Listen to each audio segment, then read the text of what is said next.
Salut les gars. Ok, j'ai lu des dizaines de livres ces derniers temps. On va faire un petit récap de des heures et des heures de lecture. Résumé, servi sur un plateau, gratuitement, en quelques minutes. Ça te va? Mais t'inquiète pas, si t'es un flemmard et que t'as la flemme de lire, Malik il est là pour ça. Si t'es créateur de contenu, tu n'es pas ton audience, ok? Donc, ne dis pas oui mais moi, non. Le mec qui ouvre YouTube, il a pas envie de s'éduquer. Même s'il te fait croire qu'il a envie de s'éduquer, c'est pas vrai. En fait, ce qu'il veut, c'est se détendre. Il est là en train de manger ou avant de se coucher. Et en fait, pour le cerveau, c'est une très très mauvaise décision que de s'ennuyer. Inconsciemment, tu le vis un peu comme un échec, tu vois. Il faut que ta vidéo elle donne envie, tu vois. Et c'est pour ça que ce genre de vidéo, ça marchera toujours mieux parce que faut que tu racontes une histoire. Bon, évidemment, c'est pas ce que je fais parce que je suis un flemmard. Tu peux éduquer les gens. Je dis pas qu'il faut les éduquer, faut leur expliquer. C'est comme ça que tu scales ton agence, c'est comme ça que machin. Mais il faut que tu racontes une histoire. Histoire, c'est comment il s'appelle Fight Club. Fight Club, si tu l'as pas vu, quitte cette vidéo. Même s'il est 14h, va le voir maintenant. Vraiment, va le voir. Donc le début du film, t'as littéralement la fin en fait. C'est le climax, c'est le moment le plus...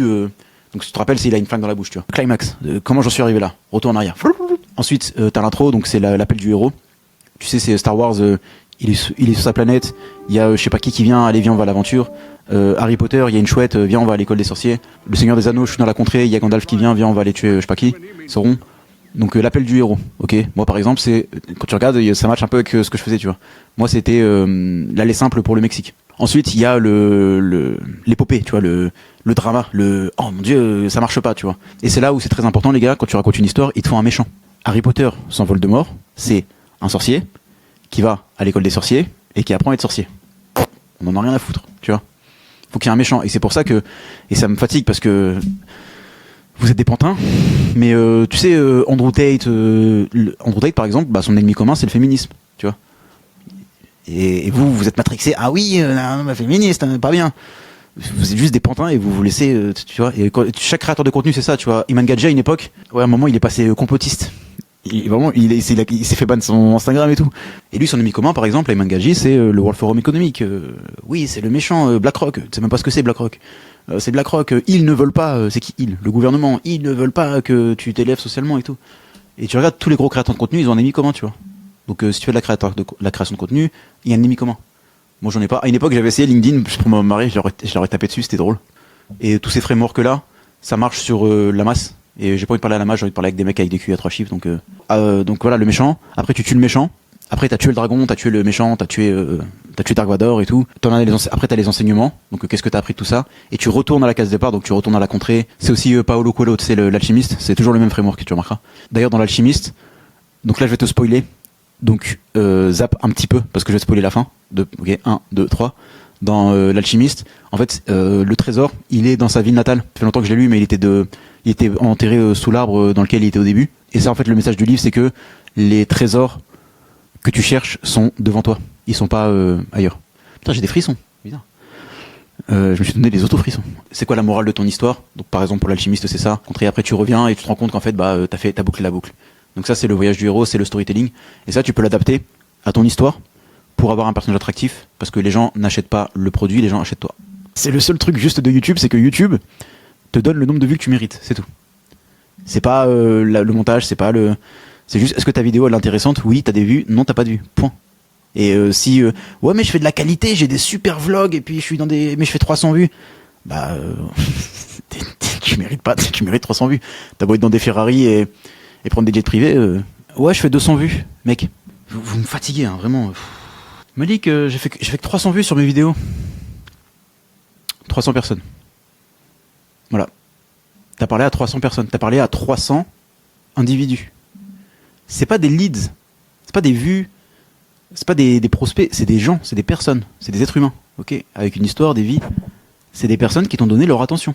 Mais j'ai fait que 1000 vues. 1000 vues. Je vais pas te faire une salle de 1000 personnes, mais t'as compris l'histoire. C'est énorme. C'est énormissime. On fait de la qualité. On fait pas de la quantité. On n'est pas youtubeurs, les gars. Ok. Nous, on a la chance d'en avoir rien à cirer des vanity metrics. Tu t'en fous. Tu fais 20 vues, t'as 20 entrepreneurs, t'es content. Moi, j'ai compris quand je suis arrivé à Bangkok, je faisais des événements de networking. Mec, j'arrivais dans l'event, la moitié de la salle me connaissait. Bon, déjà parce que j'avais tabassé la France entière avec mes ads, mais aussi via YouTube.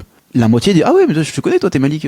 C'est, tu vois, alors que je suis personne, tu vois, je suis personne. C'est énorme. On parle à des entrepreneurs, on parle avec des mecs qui ont des QI à 3 chiffres, on parle pas à des demeurés, des mecs qui sont incapables de t'écouter parler pendant 1 heure, tu vois. Tu travailles dans le cinéma, tu exposes ton travail, tu fais 3 vues, mais l'une de ces 3 personnes, c'est Steven Spielberg et il t'embauche, bah t'as gagné le jeu, tu vois. Et c'est le même raisonnement. Tu fais 200 vues, tu signes 3 clients, bah c'est bon, t'as fait ton mois, tu vois.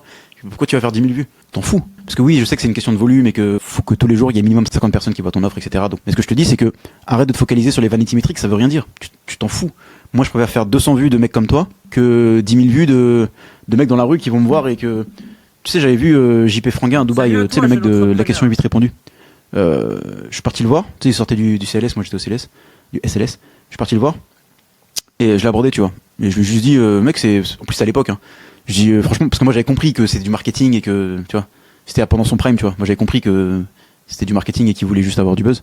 Et je lui ai dit que c'est super smart ce que tu fais et tout. Il m'a dit merci et tout, et puis c'est tout, on s'arrêtait là. Mais en fait, c'est quand je suis parti le voir, la réaction qu'il a eu, il a eu de la peur, tu vois, parce que lui, quand il se fait aborder, quand ils se font aborder ces mecs-là, c'est pas oh Malik super, j'aime bien ce que tu fais, oh, c'est marrant ta vidéo là, tu m'as fait. T'as des mecs, j'ai pas mon téléphone, mais t'as des mecs. C'est des singes, ils prennent leur téléphone comme ça, ils te filment comme ça, tu vois. Tu attires le public que tu mérites. Pourquoi il a eu peur? Parce que lui, il se fait aborder que par des singes, la France de Snapchat, comme je l'appelle. Donc moi, c'est pas ce que je veux. Et toi aussi, tu devrais. Je veux 1 million d'abonnés pour. Est-ce que c'est vraiment ce que tu veux, mec? Mais réfléchis, tu vois. Je veux être le prochain Yomi.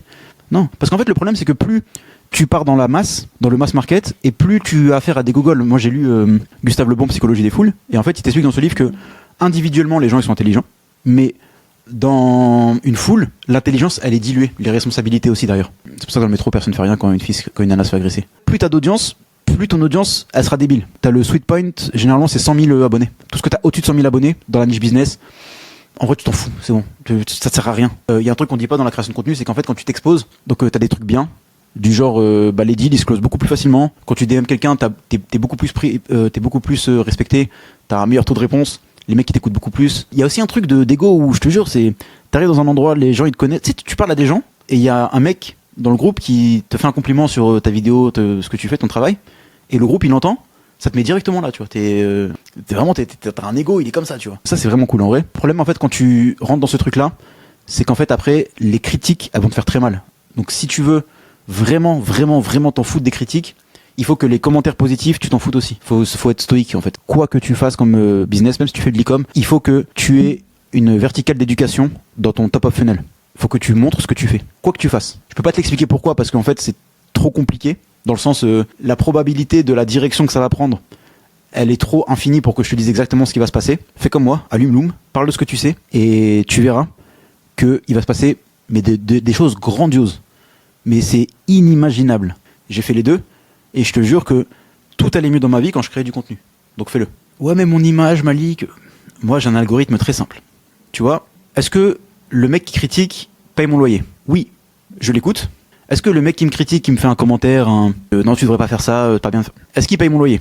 Non, j'écoute pas. Et pour l'instant, les gars, on a un ratio de 100%. On résume. Est-ce que le mec qui te critique, qui te juge, paye ton loyer? Oui. Ah, j'aurais peut-être prendre en compte ce qu'il dit. Non, bah non, j'en ai rien à foutre, il paye pas mon loyer. Voilà comment poster sur LinkedIn et créer des vidéos, les gars. T'en as rien à cirer, les mecs qui t'oublient, tu le sais en plus. C'est un truc que tu sais. Tu rentres dans une pièce, les gens ils en ont rien à foutre de ce que tu portes. Ils regardent juste leurs vêtements à eux, tu vois. Ils s'en foutent de ton contenu. Il y a tellement d'informations, ils en ont rien à cirer. Tu crois vraiment qu'ils sont là à se dire, oh la honte. Et même si c'est le cas, mais qu'est-ce que t'en as rien à foutre? Tu le respectes même pas, les gars qui te critiquent comme ça. T'en as rien à cirer. Pourquoi c'est important pour toi? Ça veut dire que tu définis ton identité sur le regard des autres. Le regard des autres est important parce qu'on est quand même des animaux sociaux, les gars. On n'est pas des dégénérés. Mais ne laisse personne influer sur ta valeur et sur ce que tu es. Dis-toi que le mec s'il te critique, de toute façon s'il est là en mode oh la honte, il a fait un call to action dans son LinkedIn, il veut essayer de vendre des formations, il veut essayer de vendre du coaching, la honte. Ce mec là s'il se dit ça, c'est qu'au fond de lui il a envie de le faire, il a pas les couilles de le faire, de une déjà, et de deux, c'est pas ton client, donc qu'est-ce que tu t'en fous, tu vois, qu'est-ce que t'en as rien à cirer.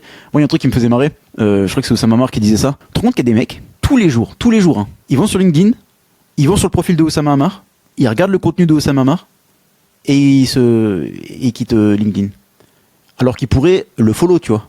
Mais non, non. Ça, c'est Dan Bilzerian qui disait ça dans son livre. Je sais pas, il avait 2 millions d'abonnés, mais il avait 4 millions de vues sur sa story. Parce que tous les jours, il y a des mecs qui allaient sur son Instagram et qui regardaient sa story et après qui quittaient Instagram. Parce que, non, la honte de le follow, non, de la honte, c'est pas dans ma. Tu vois. Et ça, c'est tellement fréquent. Et qu'est-ce qu'on a rien à foutre? En fait, le problème de LinkedIn, c'est que c'est un réseau social professionnel. Donc en fait, les mecs en général, hein, ils ont leur patron, leur RH, leurs collègues, etc. Donc en fait, ils peuvent pas interagir avec du contenu clivant ou business en ligne ou make money, parce qu'en fait après ils vont être jugés par leur père, PAIRS, et bah ils veulent pas parce que c'est des baltringues. Ne sois pas une baltringue. Ouais, ça retient. Les noobs parlent au cortex préfrontal, les Jedi parlent au cerveau reptilien. C'est pour ça que le flex ça marche autant. Parce qu'en fait tu peux expliquer tout ce que tu veux si tu le montres et si tu pourquoi Iman Gadji il est entouré de meufs et il est en café avec des gars parce que il a compris ce truc là. Il t'explique pas, tu vois. Il a réussi à faire devenir le groupe de référence. Toi t'es dans ton groupe d'appartenance et t'as envie d'être dans son groupe de référence à lui. Les mecs les plus malheureux que j'ai rencontrés dans ma vie, c'est les ambitieux fainéants. En fait, si tu veux être fainéant, y a pas de souci, mais arrête de nous casser les oreilles, tu vois. Bah, les mecs les plus malheureux, c'est des mecs qui sont en attente d'événements extérieurs et ils attendent toute leur vie après ça.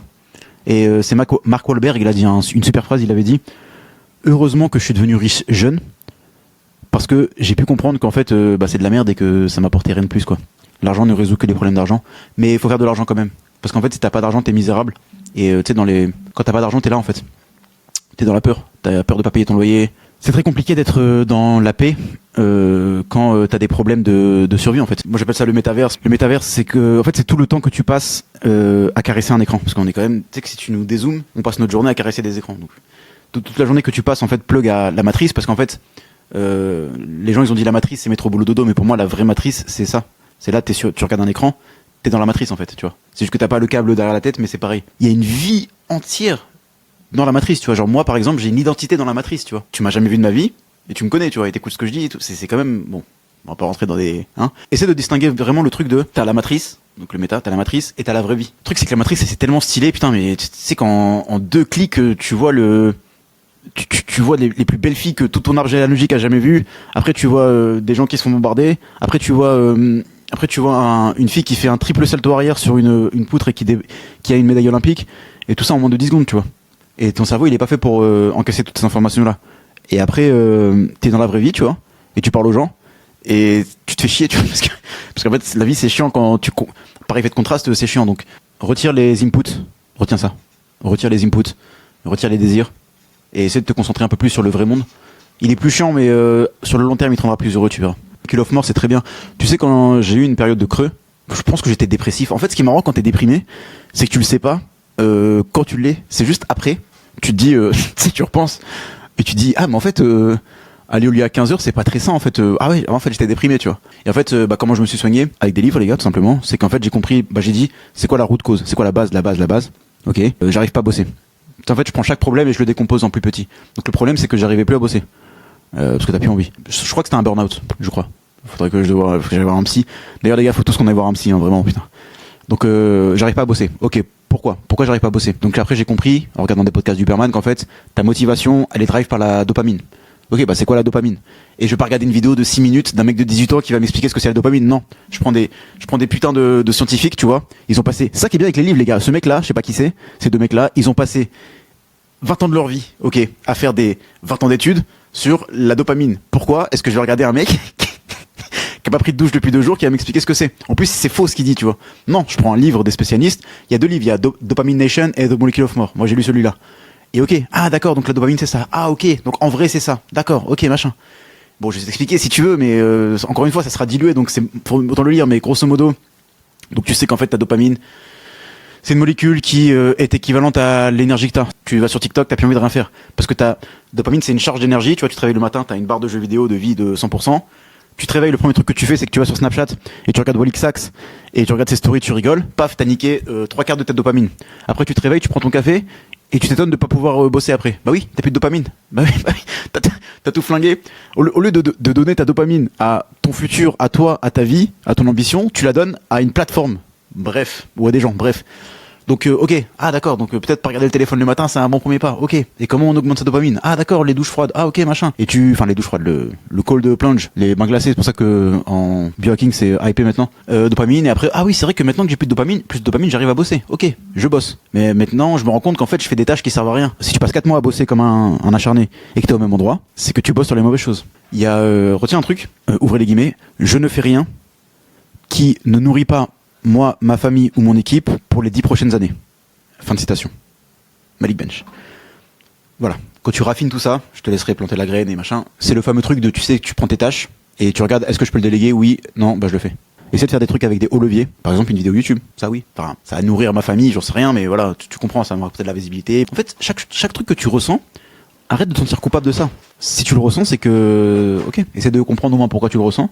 Si t'aimes pas, essaie de trouver une solution pour sortir de là, et puis c'est tout. Il y a Nekfeu, il m'a bousillé avec une phrase. Il a dit tolérant avec les autres et intransigeant avec moi-même. Et longtemps j'ai eu cette phrase-là, mais la réalité, les gars, c'est que parlez-vous comme un enfant de 8 ans, tu vois. Est-ce qu'un enfant de 8 ans, tu vas le voir et tu dis t'es vraiment qu'une merde, t'as pris un burger, machin, t'es incapable de rien et tout. Non, tu vois. Bah alors pourquoi tu le dis à toi? Ça retient, c'est important. Ne regarde pas le gap, mais regarde le gain. Ne regarde pas combien il te reste pour atteindre tes 10, 100, 250 000 euros par mois, mais regarde le progrès que t'as fait. Tu regardes les précédentes semaines. Ah ouais, c'est vrai que j'ai quand même signé un client, c'est cool. Ah ouais, j'ai augmenté mon network, c'est cool. Ah, j'ai fait ça. Ah, t'as vu, j'ai arrêté de faire ça. J'ai pris ça comme bonne habitude.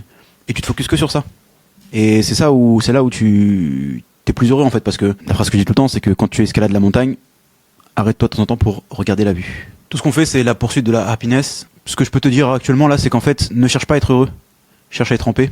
Ce graphe-là, il vient d'un livre dont j'ai oublié le nom. C'est les fréquences. Toi, là, si tu struggles et si tu hustles et tu t'en es là. Là, t'es au courage, t'affrontes ta famille, t'affrontes ton entourage.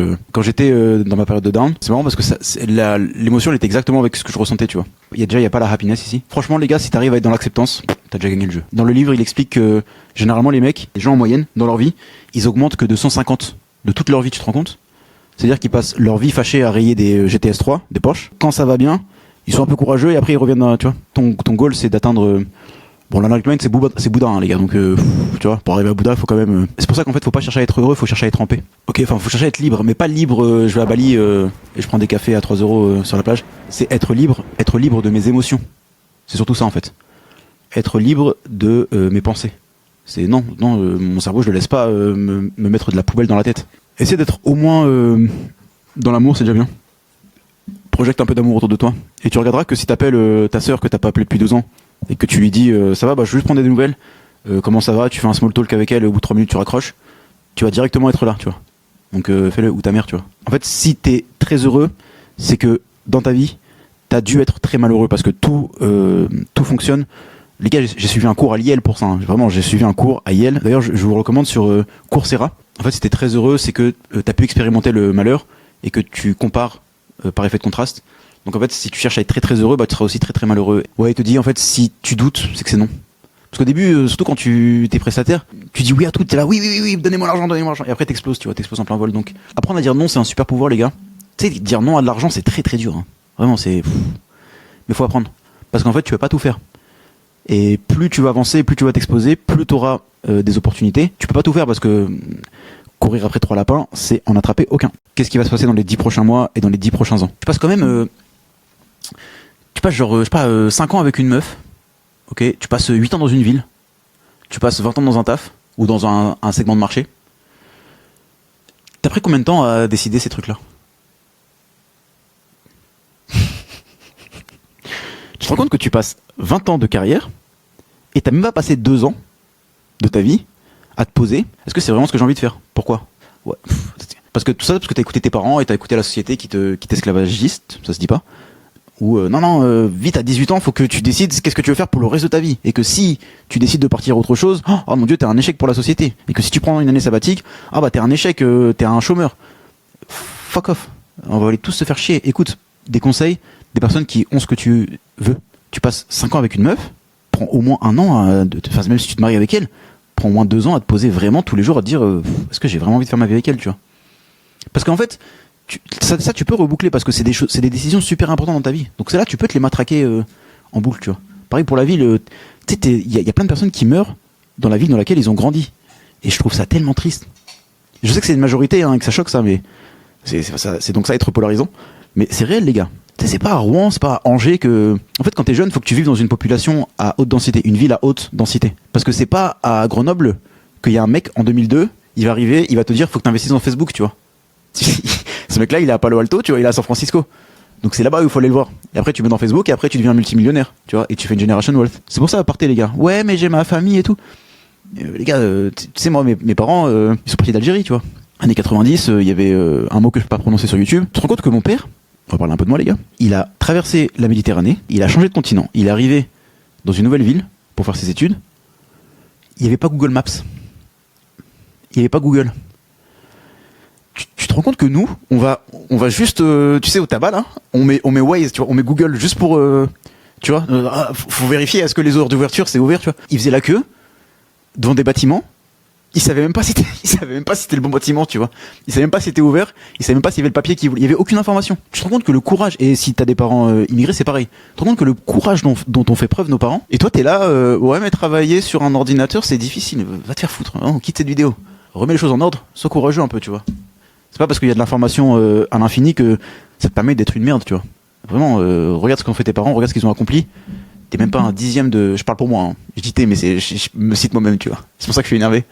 D'ailleurs, tu remarques un truc, c'est que les gens qui te ressemblent le plus l'énervent. Ouais, ça, c'est le meilleur moyen pour rater. En fait, tu te rends compte que quand t'es stressé, mécaniquement, ta main, il te fallait sur ton téléphone et ouvrir Instagram pour arrêter de penser. Mais mets des gants de boxe, métaphoriquement. Assis-toi et écoute tes foutues pensées. Et arrête d'être stimulé H24. Tu vois, tu fais la vaisselle. Tu mets 5 minutes à mettre la bonne playlist avec le bon podcast et les bons écouteurs pour 2 minutes de vaisselle. Non, arrête. Écoute tes pensées. Faut absolument que tu aies les écouteurs parce qu'il faut que tu sois absolument stimulé continuellement. Pourquoi ? Parce que tu peux pas t'écouter toi-même. Fais l'effort, écoute-toi. Et quand tu t'écoutes, quand tu as une pensée négative, on se rappelle que j'ai dit en début de vidéo, tu la rejettes. Tu la regardes passer comme un nuage et tu dis, bah non, je vais pas donner d'émotion à ce que tu me dis là. Mon cerveau, t'es con ou quoi ? Faut que vraiment ce truc-là il est con ou quoi mon cerveau ? Pourquoi il me fait penser ça ? Et que tu te forces à mettre des images positives de non, je vais y arriver, je suis ce mec-là, je suis le nouveau moi. Le nouveau moi, il fonctionne comme ça parce qu'il mérite d'avoir ça. Et voilà. Et tu te le répètes en boucle. Et tu fake it until you make it. Et tu verras que tu vas le make it. Si tu prends juste 10% de meilleures décisions, ta vie, elle est pas 10% mieux. Ta vie, elle est 4 fois mieux. Et il y a le 10-10-10, la décision que je vais prendre. Qu'est-ce qui va se passer dans les 10 prochaines secondes ? Est-ce que d'après toi, c'est bien d'être arrogant ou pas ? Moi, je sais pas en fait. Je sais pas si être arrogant, c'est bien. Est-ce que tu crois que Iman Gadji, tu crois que lui, il est pas arrogant, tu vois, dans son personnage attractif ? Évidemment qu'il est là, je t'aide et tout, mais tu crois que dans sa tête, tous les jours, il se dit pas, je suis numéro 1 et je leur marche tous dessus. Et je suis le meilleur dans tout ce que je fais, création de contenu, je suis le numéro 1. Tu crois qu'il se dit pas ça ? Pour arriver à ce niveau-là, franchement, tu vois. En fait, c'est pas si, tu sais, c'est très mal vu l'arrogance, mais c'est pas si mauvais que ça, j'ai l'impression. Maintenant, l'overconfidence, c'est pas bon. Notre ami Dunning Kruger, et oui, tu connais, parce que t'es pas un demeuré. L'effet de Dunning Kruger. Moi, tu sais qu'il y a un truc qui m'énerve, hein, parce que je regarde plus de vidéos de toute façon, ça m'a saoulé. D'ailleurs, ouais, en fait, fuck Hamza, fuck Sam Ovens, fuck Iman Gadji, fuck tout le monde, les gars. Ok, vraiment. Écoutez-vous, faites des trucs. Il y a personne qui vous donnera la clé, la feuille de route. Personne. C'est vous face à vous. Moi, pourquoi je suis doué en business ? Parce que j'ai fait chaque erreur possible. Mais quand je te dis chaque erreur, c'est chaque erreur. Littéralement, je l'ai faite. Et c'est que comme ça que t'apprends, tu vois. Faut que tu le fasses. Tu mets les mains dedans. Tu fais de la merde, tu rates, tu passes pour un guignol. Après tu le fais un peu mieux. Et après au bout d'un an, il y a des mecs qui regardent tes vidéos et qui disent oh mais comment t'arrives à être aussi à l'aise dans la... Mec, je te montre ma première vidéo YouTube. Mais tu rigoles, j'ai jamais vu ça de ma vie, tu vois. On revient sur Dunning Kruger. C'est les mecs sur Twitter en hyperventilation, tu vois. C'est des mecs avec des PP IA qui t'expliquent que t'as tort, tu vois. C'est des mecs en commentaire TikTok. Non mais alors là non parce qu'en fait ok, d'accord. Donc eux c'est qui font le plus de bruit. Toi t'es là, tu vois. Et le truc moi qui me rend fou, c'est que ces mecs là, ils arrivent à douter à cause de ces mecs-là, tu vois. Juste parce que ces mecs-là, ils ont de l'overconfidence et ils sont là, non mais tu sais pas ce que tu dis, en fait, moi je sais. Alors que toi, t'en sais plus que lui, tu vois. Donc les écoute pas, parce que généralement ces mecs-là, c'est ceux qui font le moins de bruit, tu vois, c'est ceux qui font en fait. Les écoute pas. C'est des mecs en hyperventilation. Fais ton chemin, tu vas avancer, et puis tu vas te rendre compte que, tu sais, c'est la gaussienne, hein, c'est forcément c'est la mid-curve. T'es en train de devenir un moine, t'inquiète pas. T'es pas le gogol de ah mais en fait si je poste la vidéo à 18h18 et bah d'après l'algorithme non, tes vidéos YouTube à fond, tu mérites le nombre de vues que t'as. OK ? C'est pas parce que tu postes à 18h que tu feras plus de vues. Pour prendre des bonnes décisions, il te dit il faut que tu élargisses tes options. Parce que tu te dis est-ce que je le fais ou je le fais pas. Une troisième option, comment je peux mettre quelqu'un pour qu'il le fasse. Comment faut que tu pas te dises c'est blanc ou noir. Faut que tu essaies de trouver d'autres options alternatives. Ensuite, tu analyses tes options, mais fais attention aux biais de confirmation. Ensuite, tu reality testes tes théories. Donc pour ça, j'appelle ça le hooch, c'est qu'en fait tu mets l'orteil dans la piscine. C'est que avant de t'engager sur 2 ans sur un truc de fou, fais un test, tu vois. C'est pour ça que d'ailleurs quand on recrute, on fait un test de 1 mois. Ensuite, tu fais un choix. Tu vois le choix le plus dur, fais-le, c'est le bon. Tu vois, quand t'as un choix à faire et que t'as la version facile et la version dure, c'est toujours la version dure. Si t'as un choix à faire, prends le truc le plus dur à faire et c'est souvent la meilleure. Ça marche avec tout, hein, pas qu'avec le business. Tu vois, en émotion, t'as beaucoup plus d'émotions dans la peine à perdre 50 € que t'as d'émotions dans la joie à gagner 50 €. C'est pour ça qu'en closing, il y a un truc qui marche très bien, c'est que tu lui dis, une fois que t'as fini ton truc et tu lui as prouvé que ça marche, ok, tu lui dis regarde ça marche parce que il y a Titouan, il est comme toi, il a réussi. Tu lui dis, donc là on est d'accord que je t'ai prouvé par A plus B. Si tu commences pas avec nous, chaque jour que tu perds 2000 €. Donc si t'attends 1 mois que ça aille mieux, bah en fait t'as perdu 60 000 €. Parce qu'on aurait démarré maintenant et tu les aurais fait. Et c'est là où tu peux utiliser la version à la perte pour le closing. Ouais, soyez des enfants les gars. Ça on l'apprend dans le charisme, dans Charisma Myth, dans le livre. T'as vu un enfant comment c'est charismatique en fait ? il en a rien à cirer, hein. Et il court, il crie partout, il fait la roue devant toi. Il s'en fout, parce qu'en fait, il s'en fout du regard des gens. Vraiment, genre profondément. Il en a rien à cirer, tu vois. Il est là, il parle, il fait ça, tu vois, il s'en fout, tu vois. Et après, en fait, avec l'adolescence, on lui apprend la honte. On lui dit, ah non, mais t'as pas honte. Ah, mais faudra avoir honte. Et du coup, ça te frame socialement. Et après, bah, tu deviens introverti. Soyez des enfants, gardez vos âmes d'enfants, t'en as rien à cirer, de toute façon, dans 2 générations, et personne ne se rappellera de ce que t'as accompli, hein. Tu vois les Sumériens, ok? Tu vois à peu près, tu sais, dans le passé préhistorique, après, avant, tu sais pas. À mon avis, il y avait des gens géniaux dans les Sumériens, des gens géniaux, tu vois, dans les Sumériens. Il devait y avoir des grands hommes, cite-moi un Sumérien. Et bah ça, c'est exactement ce qui va se passer dans 2 générations, donc respire, t'inquiète, profite, sois dans le moment présent. Bien se passer, t'inquiète pas. Si t'arrives à manger les mêmes choses, t'as cheaté. Moi, ici, à Bangkok, j'ai des prep meals. C'est génial, ça coûte que dalle. Je me fais livrer. Le no-brainer de... Parce qu'en fait, là, j'atteins un niveau de no-brainer. Et ça qui est bien à Bangkok, les gars. C'est qu'en fait, là, j'ai standardisé ma journée, mais c'est abusé, genre. Parce que déjà, tu te fais... Ici, t'as Grab. C'est Karim à Dubaï. Où en fait, tu te fais livrer de la nourriture. Donc, sushi, burger, tout ce que tu veux. Puis c'est pas très cher en plus. Et c'est très bon. La nourriture à Bangkok, elle est mieux que la nourriture française. Je ne dis pas la gastronomie, je parle de la nourriture en général. Parce que t'es blanc de dinde en tranche, je suis désolé, mais c'est pas du poulet. Bref. Même ce truc-là de prendre mon téléphone et tous les jours, 2 fois par jour, 3 fois par jour, de se dire, bon, de quoi j'ai envie aujourd'hui? Non, ça j'ai déjà mangé. Non, ça mexicain, non, machin. Bah, même ça, en fait, c'est de la decision fatigue et c'est des brain points en moins, tu vois. Donc, en fait, j'ai standardisé où je me fais livrer mes repas de la semaine. En plus, c'est traqué à la macro près, aux protéines près. J'ouvre, je le fous dans le micro-ondes, je mange, paf, c'est fait en 10 minutes. Ça, c'est exceptionnel. Pareil, j'ai des maids. Les maids, c'est des ninjas, les gars. Il y a 3 maids qui viennent. Je te jure, elles arrivent, mais c'est des ninjas. Elles sont là, clac, clac, clac, clac, clac, clac, clac. Et c'est genre 1000 bahts, ça fait 30 € à peu près. Donc elles te font des trucs, elles te rangent c'est limite tes fourchettes, elles te le mettent parallèle et tout. Et ça qui est bien en Thaïlande aussi, c'est qu'elles font, en général, les services, ils font l'extra miles, tu vois. Des trucs tout bêtes, tu vas te faire masser, ils te mettent des chaussons, ils se baissent, ils te mettent des chaussons. Et c'est ça toute la journée. Ils te sourient toute la journée, ils t'ouvrent la porte. T'arrives au Continental, tu vois, et t'es en short claquette, ils t'ouvrent la porte, bonjour monsieur et tout. À Cannes, même si t'as une Rolex au poignet, t'es même pas rentré dans Rolex, tu vois. Je sais pas pourquoi vous vivez encore en France, les gars, barrez-vous, vraiment. Tu sais, l'anxiété, c'est juste des mauvais scénarios que tu te fais dans ta tête. Mais pourquoi est-ce que tu fais ça, en fait? Pourquoi est-ce que tu te forces pas à faire des scénarios positifs? Ton corps, il reconnaît pas le réel de l'irréel, tu sais. Plus tu te mets en tête des scénarios positifs, plus ces scénarios positifs, ils vont arriver. Donc la loi de l'attraction, par exemple, c'est littéralement ça. Et à l'inverse, plus tu te focuses sur le négatif, et plus le négatif sera autour de toi, à cause des biais de confirmation, entre autres, etc. Dès que t'as un mec qui t'entend parler de politique, sort de la pièce, tu vois. Donc là, en fait, ce qui t'explique, c'est qu'il faut pas écouter ce que les femmes disent. En fait, les femmes, c'est comme des vagues, c'est des émotions, tu sais, des fois elles sont intenses, des fois elles le sont moins, des fois t'es le meilleur de la terre entière, le jour d'après elles te détestent. C'est pas qu'il faut pas les croire, hein, faut les trust. Écouter ce qu'elles disent, c'est pas parce qu'elles te dit quelque chose qu'il faut le prendre pour argent comptant. Faut que toi t'aies ta vision, que t'as un purpose qui soit plus grand qu'elle, que tu sois dans cette direction-là, sans te bousiller la santé, au passage, et que elle fasse partie de ton aventure, tu vois. Par exemple, si elle te dit ouais mais non mais tu travailles trop, l'écoute pas, tu vois. Si toi tu sais ce que tu veux, te dis pas ah oui c'est vrai que je travaille trop, je travaille 15 heures par jour. Non, si t'as envie de travailler trop, travaille trop. Donc ça tu sais quand on te dit trust the process, que l'important c'est pas la destination, c'est le voyage, etc. C'est ce qui veut dire, c'est que mettons tu veux tu veux monter le mont Everest, donc tu veux atteindre 10, 100K, 1 million, ça finit jamais de toute façon. Le seul truc auquel tu penses actuellement c'est être arrivé à ce moment-là. Déjà je vais te spoiler la fin. Quand tu seras arrivé à ce moment-là, tu te sentiras pas plus heureux que tu l'es maintenant. Et en fait, c'est pas bon. Ce qu'il faut, c'est que tu te concentres sur chaque micro-étape. Faut que tu aies une vision, un objectif qui soit grandiose, mais qu'au quotidien, tu sois vraiment focus sur ce que je fais aujourd'hui, tu vois. Si t'as une agence en général, il faut que tu démarches des secteurs qui ne comprennent pas le marketing digital, tu vois. Tout ce que tu vas leur expliquer, comme là, ce que je t'explique, tu le sais déjà, en fait, tu vois. Alors que si tu vas taper des chirurgiens dentistes, des chirurgiens esthétiques, des chirurgiens prosthésistes qui brassent des dizaines de cas par mois et que tu leur dis en fait avec Facebook Ads tu peux faire 10 rendez-vous par jour. Oh wow, mon dieu, 10 rendez-vous par jour, mais c'est exceptionnel quoi, sérieusement. Oui, ça va te coûter que X euros et tu peux les charger parce qu'en fait ils ont aucune idée. Parce qu'on appelle ça l'asymétrie de l'information. Le dev, tu sais, moi j'ai un master génie logiciel dont je me sers absolument pas. C'est-à-dire que moi je suis un client, je connais rien en dev, je sais pas coder, ok. Je vais voir un dev, je lui dis est-ce que tu peux me faire ça? Le dev il va me dire oui ça coûte 5000 balles et ça va prendre 3 mois. Alors qu'en réalité il va juste fork un GitHub, ça va lui prendre 3 jours et en réalité ça va coûter 300 balles, ça aurait dû coûter que 300 balles. Mais vu que le client il a aucune idée de la charge de travail, de quelle feature, quelle fonction il faut utiliser, etc. Il dit ah d'accord ok. Et donc cette asymétrie de l'information elle permet de tabasser les mecs qui connaissent pas le dev. Là désolé les devs, hein, j'ai dévoilé le secret de Polichinelle, vous allez me tuer, mais et en fait ça il faudrait que tu l'implémentes dans ta niche si tu fais une agence quoi. Et en fait si tu veux vraiment aller plus loin, En fait, faut pas que tu deviennes une commodité. Parce que le problème des commodités, c'est que commodité, c'est par exemple Media Buyer, etc. C'est qu'en fait, il y en a de plus en plus. Tu es dans un océan de plus en plus rouge. Tu es dans un marché de plus en plus concurrentiel. Et ce qui se passe, c'est que les gens se dénivellent par le bas. Donc c'est à qui sera le moins cher.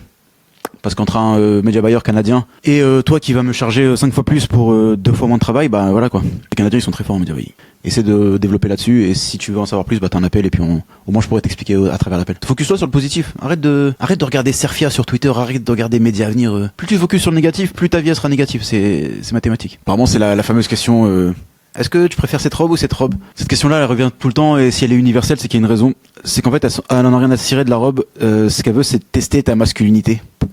C'est pas vraiment ça, mais pour faire simple, quoi, pour des raccourcis. En fait, ce qu'elle se dit, c'est est-ce que t'es capable de prendre une décision, est-ce que t'es capable de décider, est-ce que t'es capable de, pour le foyer, d'être tranchant et de pas dire, bah, je sais pas, oui, les deux sont bien. Non. Bah, que tu sois polarisant, en fait, que tu dises, moi, j'aime ça, et après que t'expliques pourquoi. Il faut que quand même tu ramènes de la douceur parce que t'es pas un enfoiré comme tous les mecs de Red Pill, là, je vous déteste. Donc ça, c'est la bonne réponse, les gars, ok? Si elle te demande c'est laquelle la robe, tu réponds ça.